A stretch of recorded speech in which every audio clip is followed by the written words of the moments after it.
बच्चों, हम लोग भूगोल में पाठ 1 के अंतर्गत नदी के मध्य मार्ग में बनने वाले विभिन्न स्थल रूपों के बारे में देखेंगे। नदी जब अपने पहाड़ी भाग को छोड़कर यानी हरिद्वार से लेकर राजमहल की पहाड़ी के मध्य जिस भाग में बहती है, उस समय जो बनने वाले स्थल रूप हैं हमारे गंगा नदी के द्वारा बनाए गए, इनके बारे में देखेंगे। गंगा क्योंकि एक आदर्श नदी है, इसलिए इसका उदाहरण लेकर हम लोग देख रहे हैं, लेकिन मध्य भाग यानी पहाड़ी भाग को छोड़कर संपूर्ण जो भाग मैदान के अंतर्गत नदी जब प्रवाहित होती है उसे कहा जाता है। नदी जब अपने मध्य मार्ग में यानी पहाड़ों को छोड़कर मैदान में पहुंचती है तो समतल क्षेत्र होने के कारण नदी की गति काफ़ी धीमी हो जाती है। इसमें कटाव और परिवहन की क्षमता भी कम होती है, जिसके कारण वो निक्षेपण का कार्य भी करती है।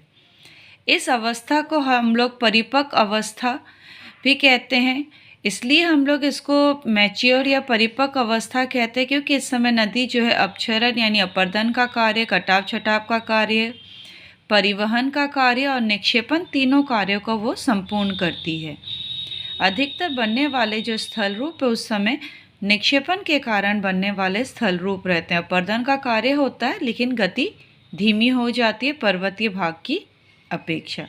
अब हम लोग मध्य मार्ग में यानी कि मैदानी मार्ग में बनने वाले विभिन्न स्थल रूपों को देखेंगे। इनको हम लोग निक्षेपण जनित स्थल रूप के अंतर्गत भी रख सकते हैं। इसमें सबसे पहले अपनी घाटी को चौड़ा करने का कार्य करती है। जब वो पहाड़ी भाग से नीचे उतरती है तो मैदान में आने के कारण उसका वेग कम हो जाता है, तो घाटी को और गहरा नहीं कर पाती बल्कि उसको किनारे को काटने लगती, जिससे कि घाटी और चौड़ी हो जाती है। ये अपक्षरण के कारण होता है। फिर बनाती है वो जलोढ़ पंख। नदी जब अपने पहाड़ी भाग को छोड़कर मैदानी भाग में आती है तो अचानक से ढाल के कम होने के कारण उसकी गति धीमी पड़ जाती है, जिसके कारण नदी कई शाखाओं में बढ़ जाती है और अपने साथ लाए गए अवसादों को और अधिक दूर तक ना बहा ले जाने के कारण पहाड़ों के निचले ढाल पर ही बड़े बड़े मोटे मोटे कंकड़ पत्थर, रोड़े, उससे छोटे आकार की और बजरी और फिर छोटे आकार के जो रेत रहते हैं महीन कण, उसके मुख के सामने पंख के समान यानी चौड़ाई में जाकर वो फैल जाते हैं। क्योंकि कीचड़ युक्त पानी हो जाता है ढाल पे आने के कारण अधिक दूर तक यह फैला हुआ पंख के समान दिखाई देता है, इसलिए इसको हम लोग जलोढ़ पंख कहते हैं।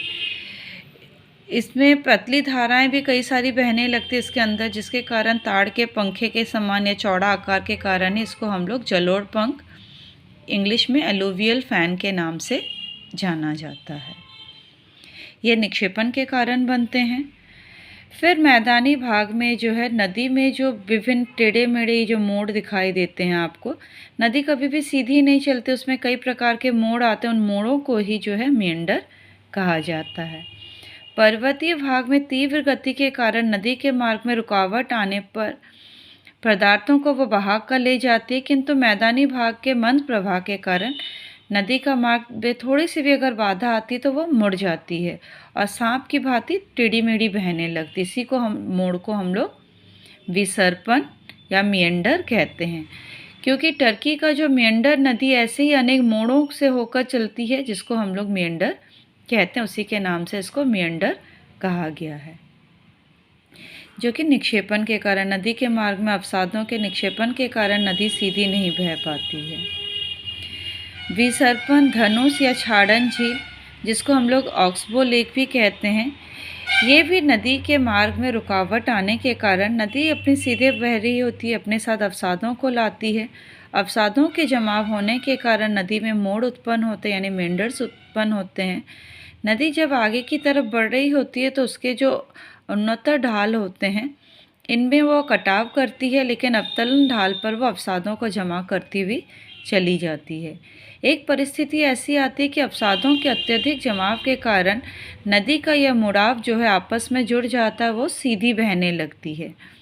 जो उसका मोड़ रहता है वहाँ पे वो अवसादों के जमाव के कारण मुख्य नदी से कटकर अलग हो जाती है और ये झील के रूप में पानी इनमें जमा हो जाता है, जिनकी आकृति देखने में गाय के पैरों के नीचे का जो खुर रहता है उसकी तरह देखने के लिए लगता है, इसलिए इसको विषव धनुष झील या फिर ऑक्सबो लेक के नाम से जाना जाता है। छाड़न यानी छूटा हुआ यानी छाड़न झील भी इसको हम लोग कहते हैं।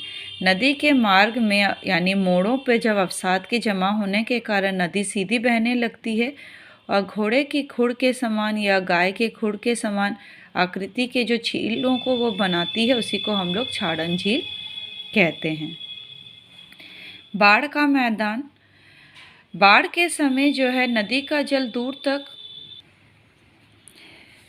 बाढ़ के समय नदी का जल समीपवर्ती भागों में फैल जाता है, यानी नदी का जो तटबंध है उसको तोड़कर पानी जब आसपास के क्षेत्रों में फैल जाता है, जिसके कारण पानी दूर तक फैलने के कारण अपने साथ लाए गए अवसादों को इन किनारों पर जमा कर देती है, उसी को हम लोग बाढ़ का मैदान कहते हैं। नदी के मार्ग में अवसादों के जमा होने के कारण जब पानी दूर तक इलाकों में फैल जाए तो बाढ़ का जो मैदान होता है उनका निर्माण होता है। इन बाढ़ के निर्माण के समय ही नदी के वेग समीपवर्ती क्षेत्र में तटों के पास कम होता है, जिससे तटों पर अपेक्षाकृत निक्षेपण अधिक हो जाता है। जैसे ये देख रहे हैं बाढ़ के मैदान में दूर तक फैला, लेकिन नदी के किनारों की तरफ जो है ऊंचे बांध बन जाते हैं या फिर नदी के किनारे पर इस प्रकार अवसादों का अधिक जमाव हो जाता है, जिसके कारण प्राकृतिक रूप से तटबंध या बांध दिखाई देते हैं। आप लोग जब अपने स्कूल के पीछे जो गंगा बह रही है उसके किनारे पे जाते हैं तो दोनों किनारे ऊंचे पहाड़ जैसा दिखाई देता है, जिनमें बालू से भरा हुआ, वही प्राकृतिक तटबंध है। बाढ़ के समय अक्सर टूट जाते हैं और भयंकर बाढ़ आती है। ये नदी जो है अपने किनारों को बांध देती है, बहने के समय अपने अवसादों को जमा करके एक तटबंध बनाती है, उन्हीं को हम लोग तटीय बांध कहते हैं, जिनके ऊपर आप लोग घूमने जाते हैं, देखते हैं। वांगहो नदी एक ऐसी नदी है जिसके हम लोग चीन का शोक भी कहते हैं। इस नदी में अक्सर बाढ़ आया करती है इसके कारण। याजू, बाढ़ के समय सहायक नदी एवं मुख्य नदी के संगम पर प्राकृतिक तटबंध बन जाते हैं। सहायक नदी मुख्य नदी तक तब पहुंच नहीं पाती है। ऐसी मुख्य नदी के समानांतर ये बहने लगती है। जैसे कोई एक नदी है, उसके किनारे पे जो है प्राकृतिक तटबंध बन के उसकी जो सहायक नदी रहती है वो इतना दूर हो जाती है कि वो उसके आसपास सामान्य रूप से नदी की तरह ही बहती। इस प्रकार की नदी को हम लोग याजू नदी कहते हैं। मिसिसिपी की जो नदी है उसके समानांतर बहने वाली याजू नदी के नाम पर इसको हम लोगों ने नाम दिया है। उसी प्रकार उत्तरी बिहार में पुनपुन नदी भी है जो याजू नदी का एक उदाहरण है। नदी वेदिका, वेदिका यानी कि सीढ़ी को कहते हैं हम लोग। कोई भी नदी अपने मुहाने के तल को यानी कि जो उसका अंतिम भाग रहता है, समुद्र का जो ये तटीय क्षेत्र है, ये उसका अंतिम या आधार तल, इससे ज़्यादा वो अपनी तली को गहरा नहीं कर सकती। समुद्र तल का जो तल होता है उससे अधिक वो नदी के घाटी को वो काट नहीं सकती है।